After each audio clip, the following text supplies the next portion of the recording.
Assalamualaikum. Welcome to my YouTube channel. Today's our topic is RAM and its types. RAM stand for random access memory और RAM हमारे पास कौन सी type होती है। RAM stand करती है random access memory में और RAM हमारे पास टेम्परेरी मेमोरी होती है।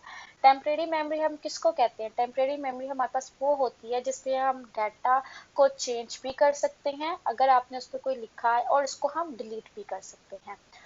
रैम हमारे पास जो टेम्परेरी मेमोरी होती है हम उसको क्या कहते हैं? वोलेटाइल्स मेमोरी भी कहते हैं। तो रैम हमारे पास क्या कहलाएगी? वोलेटाइल्स मेमोरी भी कहलाएगी। रैम थोड़ी सी एक्सपेंसिव होती है एज कम्पेयर टू द रोम। अब हम इसको थोड़ा डिटेल में पढ़ते हैं कि बुक में क्या लिखा है। RAM stand for random access memory. When the term RAM is used with the semiconductor memories, RAM stand करती है random access memory में।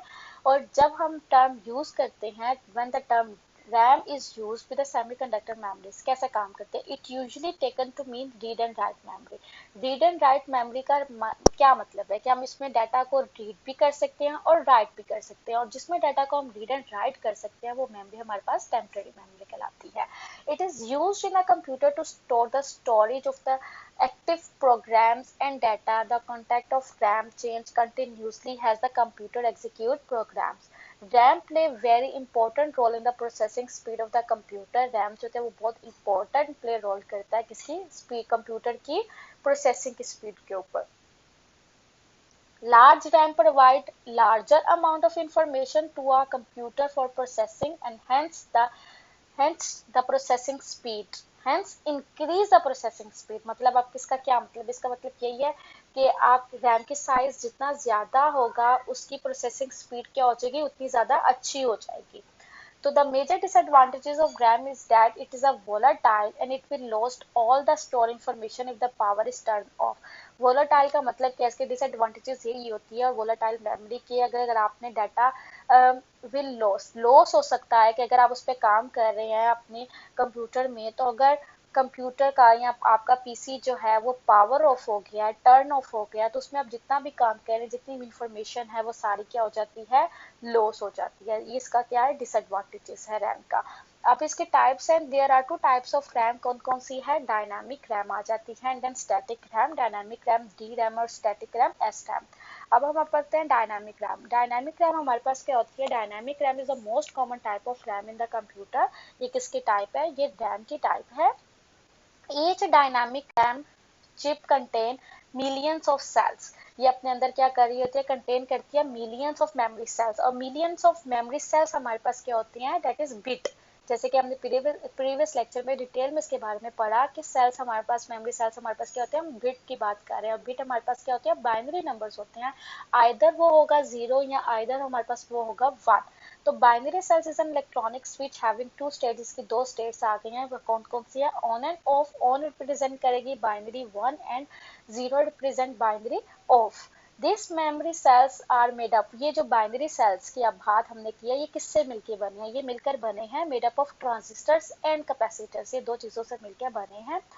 Each memory cells can store one bit of information. हर cell जो होता है वो सिर्फ एक ही बिट इंफॉर्मेशन के क्या कर सकता है? अपने अंदर स्टोर कर सकता है। A small amount of power is put into the cells to store one bit of information. This energy leak out quickly.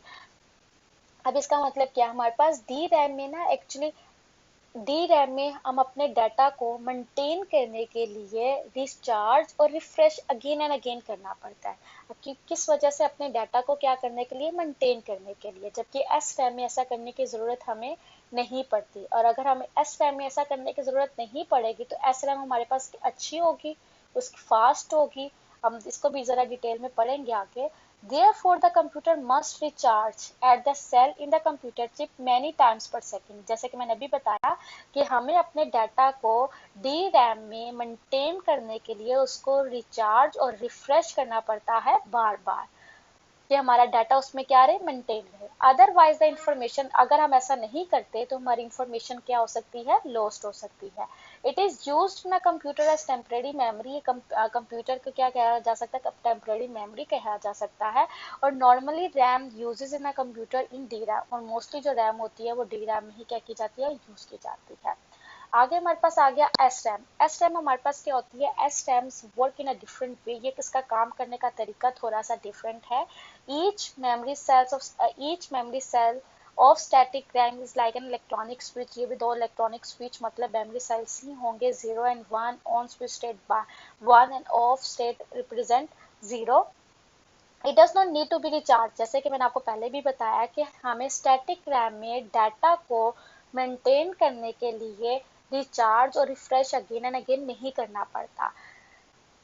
It does not need to be recharge but it required more transistors, लेकिन इसमें transistors क्या लगाए गए हैं, D RAM से निस्बत ज्यादा लगाए गए हैं। It is faster than dynamic RAM, जिसकी वजह से इसकी स्पीड क्या हो गई, थोड़ी अच्छी हो गई। एंड मोर एक्सपेंसिव, ये थोड़ा सा क्या हो गया, एक्सपेंसिव हो गया। Static RAM is used as cache memory in computer. S RAM does not need to periodically refresh, इसको रिफ्रेश करने की बार बार क्या हमें जरूरत नहीं पड़ती। It operate higher speed than D RAM. S RAM is expensive than D RAM, तो ये थोड़ा सा एक्सपेंसिव होता है किससे, डी रैम से। Thank you so much for watching this video.